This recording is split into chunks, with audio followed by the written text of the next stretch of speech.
All right, so we're going to talk about the shampoo experience. And if you're in beauty school or still new, or you just need to revisit this is one of the most crucial areas or times with your client that I would say 9 times out of 10, a client says, this is my favorite part. So if you screw this up, it can lead to a very unpleasant experience, or it will actually lower your perceived value. So I think the shampoo area, which is why it's one of my first modules, I really wanted to talk about deep diving into why that's so important.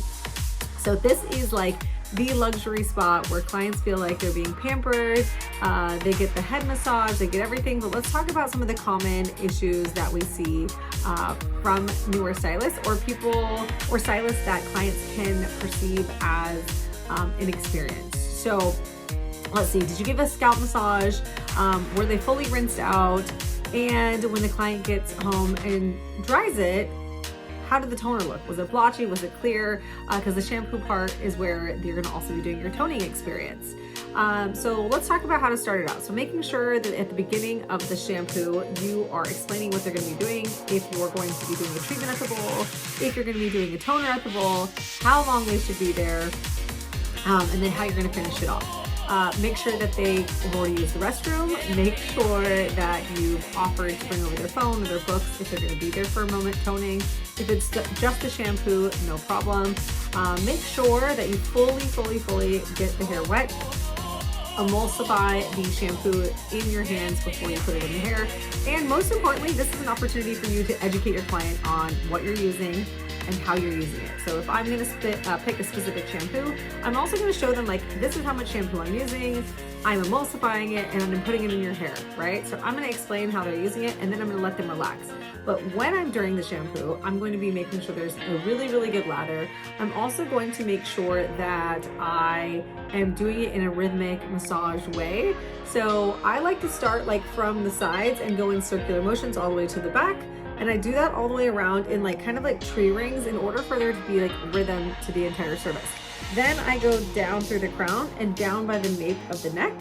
I will also lift up their head and actually do like more of a scalp like neck massage right here when I'm at the shampoo bowl in order to, one, make sure I got all the product scrubbed off, but number two, I'm gonna make sure it feels like a neck massage. So it's like relaxing, it's extra. Try to get your shampoos down to a science where you know I take 4 minutes to shampoo the hair with the massage, right? The massage is the most important part. Also, consider what your pressure is like. If you have really light touched hands, people can interpret that as insecure, inexperienced, or just non-attentive. So ask them how they'll, if the pressure's okay, but I like to put a nice firm pressure on it. I rinse the hairline. When you're rinsing, you wanna make sure that you cup over the ear as you rinse the water down so that you're not getting water in their ear. If you get water in their ear, which happens all the time, take the towel and make sure you're drying it off. I have a towel that's laid at the neck bowl already, so that way I can actually use that to wipe any water that might be dripping or even water that comes forward.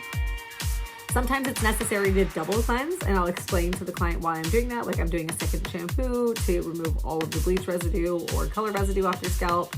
And then I will apply the conditioner or the treatment or whatever I'm doing. But I'm gonna explain that along the way. So make sure you're using firm pressure, make sure you're doing the circular motion, and then make sure you're rinsing it all the way. There's nothing worse than getting your hair done. I have very thick hair, than having someone leave either color on your scalp or even shampoo or conditioner residue on your scalp. It makes it really itchy, and it makes the client have to wash their hair sooner than they anticipated. Don't forget to do check-ins, like would you like a firmer or lighter pressure? Do you like the pressure that I'm using? Most clients don't want to be a problem, so when you ask them those questions, you're inviting in that communication, which is going to build confidence and rapport with your client. So don't be afraid to ask them, because they're going to be afraid to actually tell you if they don't like something that you're doing. Make sure you're using appropriate water temperature. So if you're in gloves, because maybe you have a color allergy or you're avoiding touching color, I like to actually run it on my arm a little bit into the sink so I can actually feel if the water temperature is hot or cold. Then I go in and do it on my client, and then I check in with them to see if the temperature's okay. Something you want to keep in mind is if you're doing Vivids, if it's a fresh toner, you're going to do lukewarm water to cooler water. So you want to give them a heads up beforehand. Like, I'm going to be doing this cooler water. This is why I'm doing it. it will help the color seal down. It's not going to fade your color up faster. Hot water is actually bad for fresh colored hair. So I will explain that and give them that opportunity to understand that as well. Applying treatments with intention. So you want to make sure to use wet brush or wide tooth comb to comb through any type of treatment, especially on thicker hair. That will actually make sure you're saturating each strand, because your hands just can't quite do that. If you're just doing conditioner, you can do the same thing. You can actually give them a wet brush. I will also say this helps up your sales for wet brushes or wide tooth combs immensely, because the majority of clients are not actually brushing through their conditioner in the shower. And if they are, they're using the wrong brush. But if they're not brushing it through, they're actually using a lot more product. So I've taught a lot of my clients that, and they love it, because they're like, oh my gosh, that's so great. I actually use a lot less product and my hair feels actually conditioned now. So I'm a huge proponent of wet brushing or wide tooth combing in any type of conditioner or treatment at the end. And then check the color before styling. So just make sure you have everything off. It's so embarrassing to have to walk a client back to the shampoo bowl, but it's highly necessary if they have product on it, versus like spraying them down and scrubbing it with a towel. If it's a tiny spot, okay, but if you have to, go straight back to the shampoo bowl and get it done correctly. Think about also adding a special touch to your shampoos and conditioner treatments. If you're doing a treatment, elevate it, right? We're talking a lot about like getting up your perceived value. Part of that is, okay, how do I do that? At my salon, we do hot towels. So anytime someone gets a hair treatment, they're always added in with a hot towel. It's so great. You can put a little essential oil in there. They feel like it's a spa experience. But you can also do like hair steamers, or put them under the hair dryer, or something that gives them a little extra. I know some people that do hand massages or neck massages. We're not that salon, but you could totally do something like that if it's your shtick. And then let me see if there's something else that I wanted to make. So this is the client's time. So make sure it's the environment that you want. A lot of the time, this shampoo area is the time for them to relax. If you have a best friend coworker, you guys have to keep that in mind and keep each other in check, that if that's the time for your client to relax, do you think they want to hear you like screaming across the room to your coworker, or even laughing with your client? Maybe you and your client are having a good time, but the client next to you is obviously like eyes closed and relaxed. They don't want to hear no squawking, or like you checking your phone, or dropping stuff behind them, or complaining about the salon. Absolutely make it an experience where they can be sitting down and enjoying their head massage.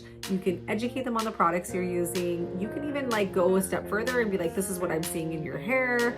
Your hair is responding nicely. Here's the shampoo and conditioner I use. This is where I usually invite a client to like, hey, I will show you this if you love it. I'll make sure to show this to you when we check you out, so that way you can take it home for yourself. But the shampoo experience is absolutely an area that you can hit a home run and make that tip come through, or you could completely miss the mark and the client's going home feeling less than glamorous, even if the cut and the color are fabulous. But the massage felt like little floppy hands, or like lotion or petting you, versus like a good scalp massage. A client will complain about it. It is like the number one thing a client can complain about. So make sure you make the salon shampoo experience top notch. Figure out where you can improve on your massage. Get your timing down so it stays consistent, so it's predictable for you and your time management in the salon as well. If you work with an assistant, or you are an assistant, make sure to do a check-in and actually make sure you're on the same page about the expectations of a shampoo, what that looks like. And also you can send a survey out to your clients if you wanted to. Like, if you could improve my massage or my shampoo experience, what would you like to see at the shampoo bowl? A couple tips. Also, if you know they're going to get a toner or a treatment for a long time, offer to grab their phone or book for them, make sure they're comfortable, and then always excuse them to use the restroom first. But this is their time, so make sure you make the value during the shampoo process worth it, and it will pay off in client retention and in your tips. So hopefully that was helpful.